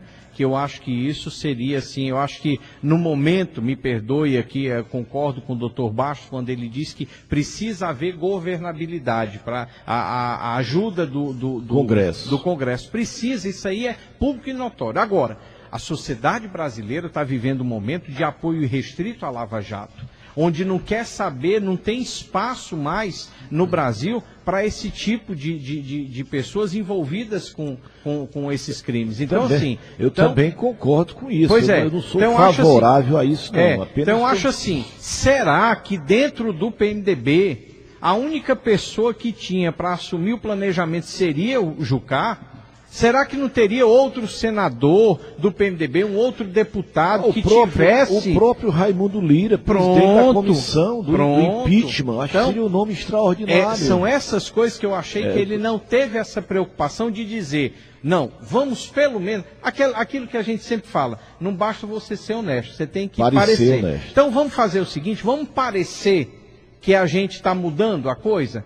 Então, Romero, me perdoe, mas não vai dar para... Você vai ficar aqui do meu lado, você vai ser meu líder no Senado, tá entendendo? Vai ser meu articulador político, vou lhe dar a carta, tudo bem. Mas sem a pecha de ministro. Isso aí... Entendeu? Então, também acho que foram algumas coisas que ele poderia foram ter. Falhas. Mas o Eunício também era uma alternativa. O Eunício. Algumas pessoas dizem que está havendo um problema com Eunício Oliveira e Michel Temer. Vou aqui colocar para vocês. Qual é? Primeiro, se estranhou muito o fato do Ministério não ter atendido ao Eunício, a um estado como o Ceará, tá certo? Porque ele tinha um nome considerado bom para ser ministro, que era o do Gaudêncio, tá? Ligadíssimo a ele. Mas parece que, segundo algumas pessoas ligadas a Brasília, dão conta de que Eunício foi de seguinte, não, eu quero o cargo de presidente do Senado realmente a partir de janeiro. Só que uma coisa era a presidência do Senado para o PMDB, na época que o PT era a presidente, Dilma Rousseff. Agora, com o PMDB na presidência, os aliados vão querer, PSDB quer a vaga, companheiro. PSDB quer a vaga. E agora? E agora? Então, quer dizer que Eunício pode estar sendo rifado desse processo. E aí, quem surge como um bom nome seria Tássio Gereissati para a presidência do Senado. Tá certo? Porque seria uma coisa independente e seria uma indicação do PSDB. Bom, isso é o que está sendo comentado. E contemplaria o Ceará. Contemplaria o Ceará, né? Não com o Ministério, mas com a presidência do Senado. Eu não vejo o Tássio com essa, sei lá, com esse sonho de ser presidente do Senado. Ele não é o estilo Tássio Gereissati. Sinceramente, se você me perguntasse para ele ser ministro da Economia, eu acho mais plausível que isso aconteça. Mas veja a declaração dele, né? Ele disse que ele não assumiria nenhum cargo ministerial, porque o compromisso dele com o povo cearense era como senador e era lá que ele ia ficar. Já como presidente... Sim, é uma opinião minha, eu acho que ele não gostaria de ser. Ele não... Porque é um ambiente extremamente... Segundo contam... Não é o estilo dele, pelo menos a minha visão. Segundo contam as más línguas ou as boas línguas, não sei, que nesse processo de composição do Ministério, Tasso Gereissati e José Serra tiveram aí um embate fervoroso. O José Serra queimou o nome dele, você sabe disso, né? Ele iria para a indústria e comércio. Exato. E o Serra, com medo de perder, né, o brilho, com medo de alguém ser maior do que ele, ofuscá-lo, aí botou o dedo no suspiro. Não mexa aqui não, porque aí eu resolvo aqui o problema da indústria e comércio, fica sobre a minha tutela. E se o Tasso ficasse lá, o Tasso iria tomar, né, atitude diferente. Dizem até que o Tasso acusou o Serra de estar defendendo interesses próprios em detrimento de interesses do partido. Inclusive, ele teve até uma discussão com Aloysio Nunes, senador também lá por São Paulo, que é um defensor de Serra. Eu também acompanhei. Tem uma notícia aqui, foi atualizada agora meio-dia no jornal Folha de São Paulo, falando sobre a possível reforma da Previdência. E tem uma declaração do Meirelles aqui que com certeza vai dar pano para manga. Grande. Ele diz o seguinte: reforma da Previdência só para quem entra no mercado é má solução. Ok? Ele diz... porque isso aí é a visão do pessoal do sindicato, né? O sindicato acha que direito adquirido ninguém muda. Mas se ele for pegar e só começar a mudar daqui a 40 anos, vamos supor que aumente de 35 para 40, ou então a faixa etária para 65 ou 67, como tem na Europa, Grécia é 67, 65 acho que é Itália e França. Então, talvez não desse para dar sustentabilidade à Previdência. Eles têm estudos atuariais sobre isso. E eu acredito que vai ter algum sacrifício. Até porque nosso tempo de vida, né? Nossa longevidade, expectativa de vida, nossa longevidade aumentou. Se você visse de 20 anos atrás, era 60, 63, 65. Hoje nós estamos em 76 e, se Deus quiser, daqui para mais uns 10, 15 anos, vamos para 80 anos. Então, se você se aposenta com 50 anos, você vai ter aí pelo menos 40 anos aí folgadamente de vida. 80 é a expectativa média, mas vai ter a maioria durando 95, 96, porque quando você mistura com a turma mais nova, que infelizmente entra em algumas outras áreas, logicamente você diminui.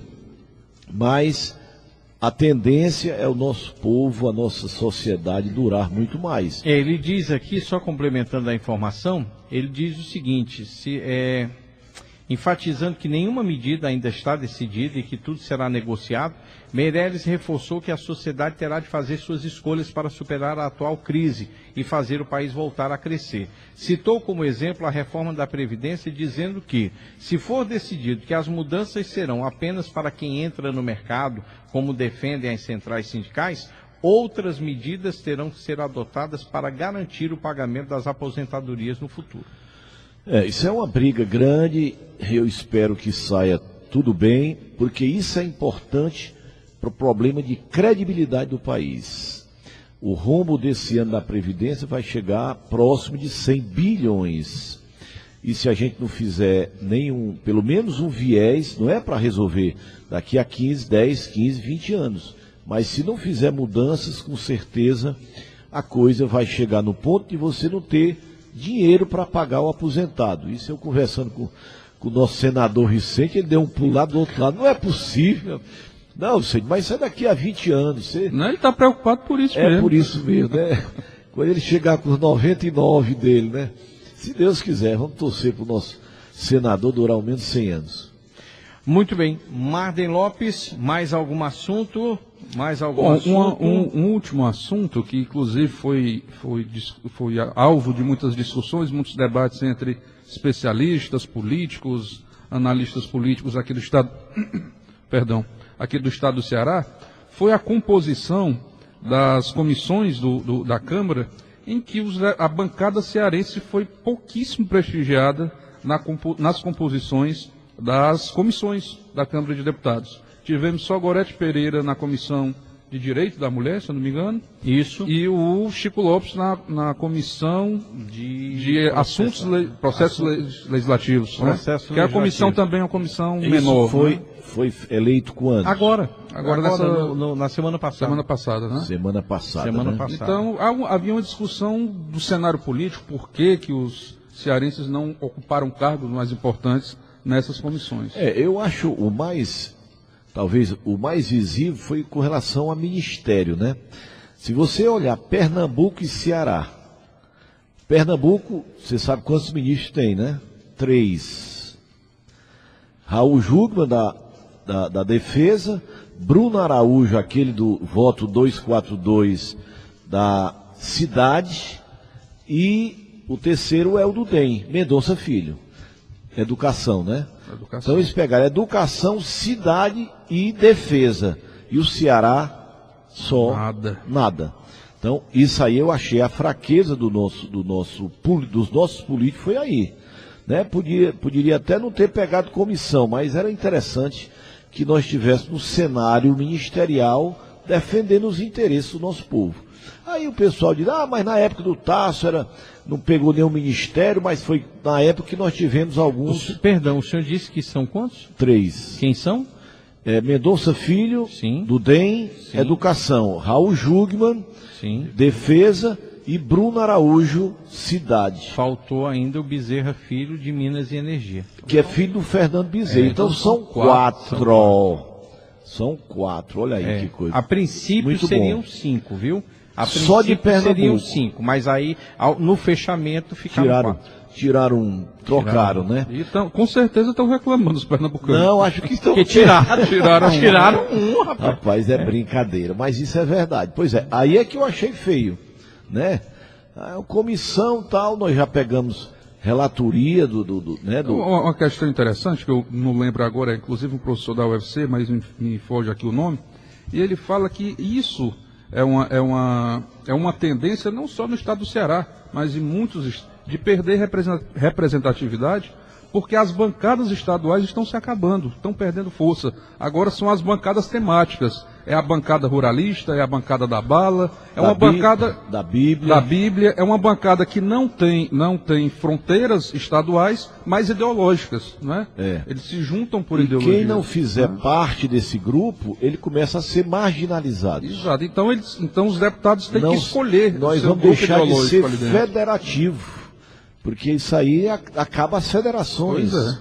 E também a desunião, né? Quando você começa a pulverizar muito a falta de uma sinergia, de uma união, também enfraquece. Você deixa de defender o interesse do seu Estado, do seu eleitor. E sempre dentro daquela visão, eu não vou mas não deixa ele ir não, porque senão me prejudica. Olha, às vezes você prejudica o outro para não lhe prejudicar numa concorrência, né? Esquecendo que o Estado é mais importante do que uma briga, né, intestina do Estado. E quer ver aqui uma outra confusão que vai ter? O presidente Michel Temer, ele exonerou o presidente da EBC, da Empresa Brasileira de Comunicação. E o cara tinha mandato até maio de 2020. A EBC ela tem status de autarquia, existe um conselho, o conselho elege o presidente e ele tem um mandato eletivo de 4 anos. Pois é, somente o conselho pode exonerar, pode destituir. E a classe jornalística já está se movimentando contra essa... O presidente exonerado agora, já informou que vai à justiça. Agora, ele entrou agora? Não. Ele foi reconduzido ao cargo. Quando? O problema foi esse, ele antecipou a eleição. Não, mas na EBC... Deixa eu lhe dizer. Ele não conhecia. A eleição ia ser em julho e eles anteciparam a eleição e fizeram uma eleição antecipada. Mas teve o apoio do Conselho. Mas isso deixa de ser uma pedalada. Por que não deixou esperar para julho? Tem alguma coisa aí que não era normal. Se você antecipou, você quis se aproveitar do momento para fazer, como aconteceram muitas coisas ali no fechar das luzes. E muitas coisas vão ser, logicamente, que anuladas. Mas o no caso aí, ele é soberano, mas houve aí uma anormalidade, uma anomalia numa eleição antecipada. Por qual motivo? Vamos fazer agora por quê? Então nós vamos ter, e vai ser julgado pelo Supremo. Mas eu achei que foi uma atitude realmente, né, de pedalada, de uma alteração para se beneficiar, porque todo mundo lá era amigo, mantendo as castas, etc, etc e tal. Vamos pensar que esse pensamento do senhor esteja correto. Mas daí, o presidente Michel Temer destituiu o diretor-presidente da EBC, jornalista Ricardo Mello, que foi reeleito com o apoio do Conselho. Isso. E aí colocar um substituto, Laerte Rimoli, que seria de sua confiança, mas que não tem o apoio do Conselho. Não foi eleito e não foi eleito, também mais errado. Um que entra sem voto. Pois mas está errado os dois. Eu acho que precisa dar tempo ao tempo, pois vamos terminar, porque depois eles vão criar, né, os novos representantes. Eles aproveitaram os representantes, por quê? Porque ia terminar todas as diretorias no mês de julho, que eles não estavam mais, né, no mesmo governo e não teriam a mesma representatividade que tiveram na época dessa eleição. Então eu acho que está errado os dois, eu concordo com você, mas é bom que se fale nisso para não dizer que foi uma coisa totalmente, né, fora de propósito, porque você intervir, né, numa estrutura, como vai ter, por exemplo, eu te dou um exemplo,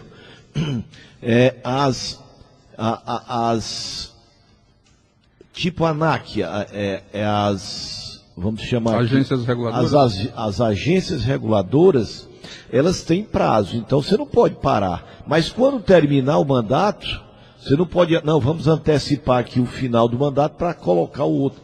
Não pode ser feito assim. Então, vamos deixar as coisas concluírem para serem substituídas. Pelo menos essa é uma visão. Agora concordo que também descer de paraquedas lá no meio também não é certo. Eu acho que está errado.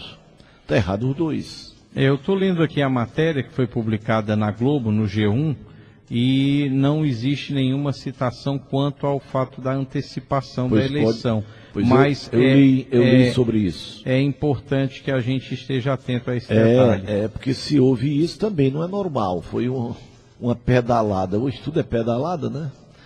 Só se fala nas bicicletas, né, Rui? Com certeza, não? Hoje em dia, né?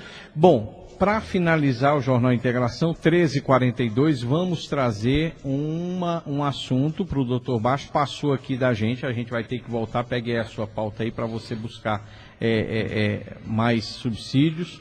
Mas nós estamos na semana em que se comemora o aniversário da cidade de Irauçuba. Não é isso?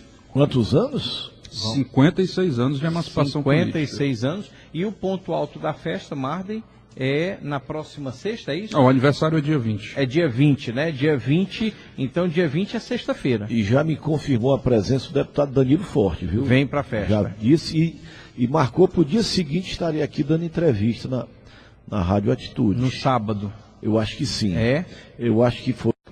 Me disse que viria para festa lá na Irauçuba. E no dia seguinte viria, ou era no dia anterior, ele iria no Banco do Nordeste, alguma coisa, ou então viria para segunda-feira no Banco do Nordeste e viria aqui, alguma coisa assim. É bom depois manter um contato com o deputado Danilo Forte, que eu acredito que ele deverá estar na comemoração dos 56 anos da nossa querida Terra da Amizade. Pronto. E aí, doutor Bastos, como é que está a situação de Irauçuba? O senhor que sempre mantém negócios lá, sempre está na cidade. Irauçuba tem muito que comemorar ou Irauçuba está também igual a outros municípios cearenses precisando de socorro? Com certeza não está no céu de brigadeiro. Nenhum município tem hoje a ousadia de dizer que está muito bem. Tem as suas dificuldades, mas o Zé Mota, o prefeito, ele tem mantido, né, mantido a prefeitura, o município, né, a gestão continuada, né, a saúde funcionando relativamente bem. Ontem eu vi até um carro, não sei se era um mamógrafo, eu acredito que sim. O caminhão Projeto Amigo do Projeto Amigo do exatamente, estava lá próximo à Secretaria de Saúde, fazendo, né, mamografias, se eu não me engano, eles fazem.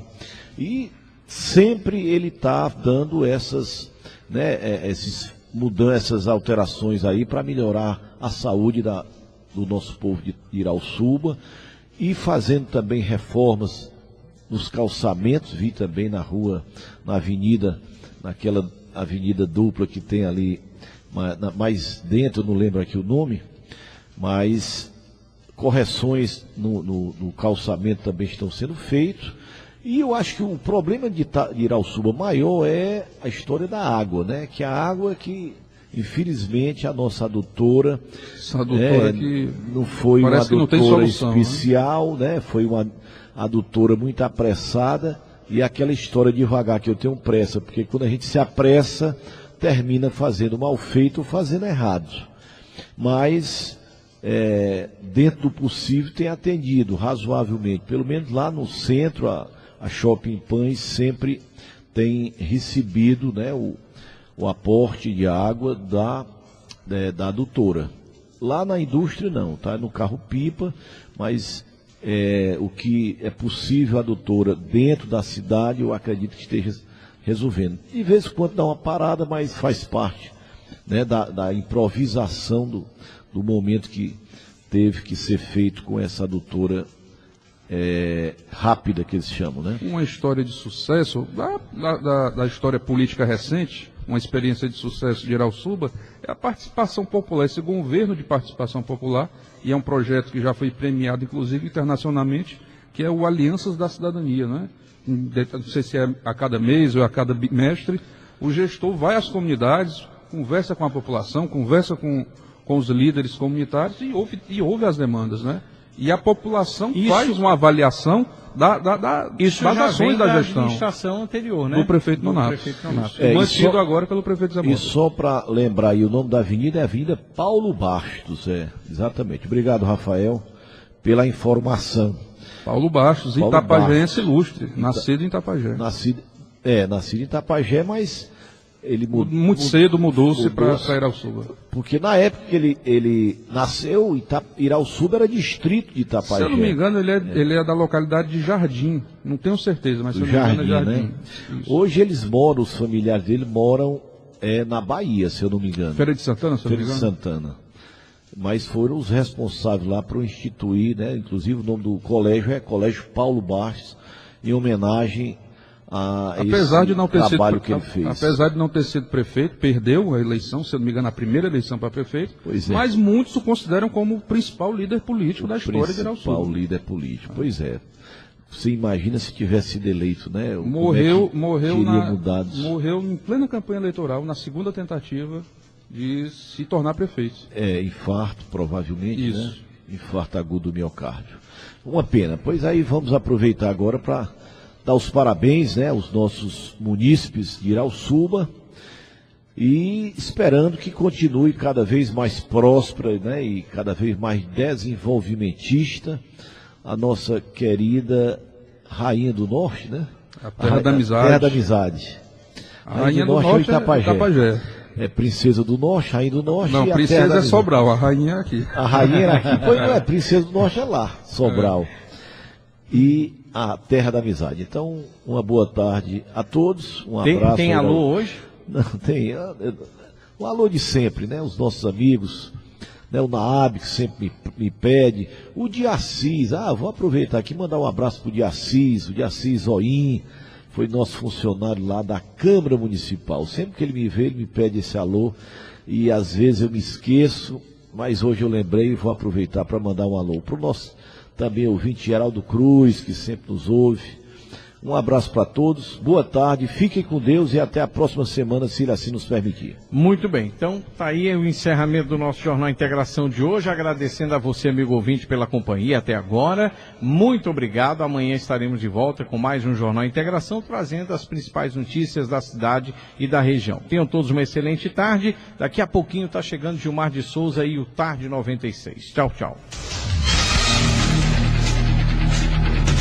Agora, você está bem informado. O Jornal Integração volta amanhã com as principais notícias do dia. Obrigado pela sua audiência.